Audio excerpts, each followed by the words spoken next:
are going to one of the most remote places in the world, an unknown part of the most distant continent on the planet, East Antarctica. As we welcome our guests aboard, we depart from Bluff, a charming coastal town steeped in maritime history. It is now too where our story begins. The expedition has been in planning for many years, and we cannot wait to experience the wildlife, incredible ice structures, history and hidden treasures the East Antarctic has in store.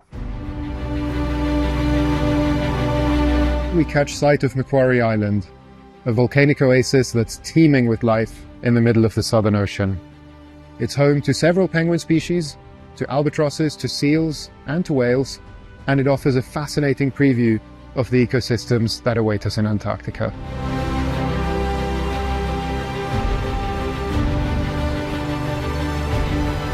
We've been able to penetrate the ice of this beautiful ship to get to our goal, which is Cape Denison.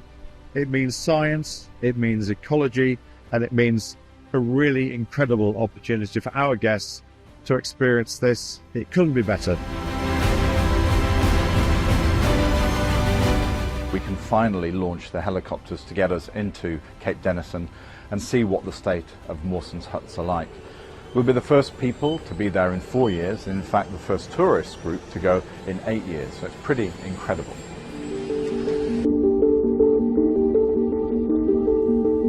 The wonderful thing was when we got here, the door was exposed. And because of being exposed, it was warm enough that we could just open it without any problems. But then looking in there, it was just about 3/4 of a metre of just hard ice. Wow, it's really opening up. We're getting into the workshop and seeing the wonder of this hut. It's overwhelming, you know, with all the relics here. It's like you can still hear the party and kind of see their activity even without them being here. It's incredible. It's rare to be able to get here, and just fantastic to have this opportunity to come down, be able to do some work, and also to be able to share the experience with a whole lot of people who are fascinated by the history of Mawson and his man.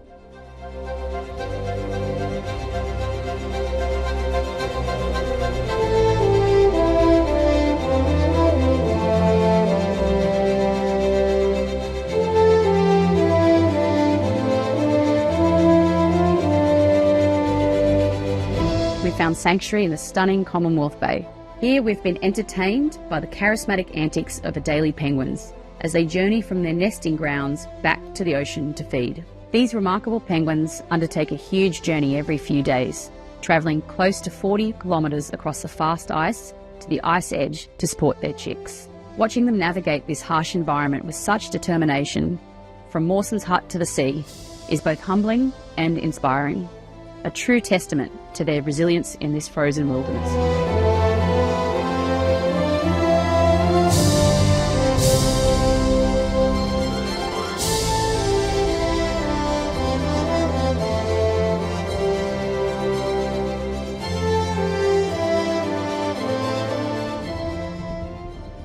We're heading now towards the Mertz Glacier, named after one of Mawson's closest friends. It's certainly a very spectacular opportunity to see a part of the ice sheet that actually was carved off by a huge berg coming from the Ross Sea. This is new for all of us and new for the industry, really, so it's quite a privilege.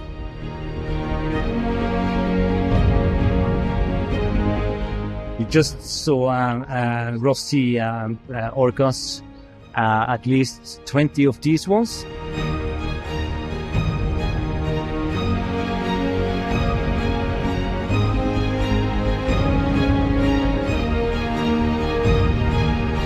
Stillwell Island is part of the Way archipelago, which is an area where hardly anyone ever goes to visit.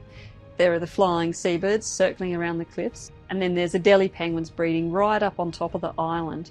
The Adelie penguins are a great indicator of the environment because they rely on krill and fish in the marine environment, as well as being subject to the conditions at the terrestrial sites where they breed. We also know that they're closely associated with the sea ice, and so understanding how they're tracking gives us an indication of what's happening more broadly in the ecosystem.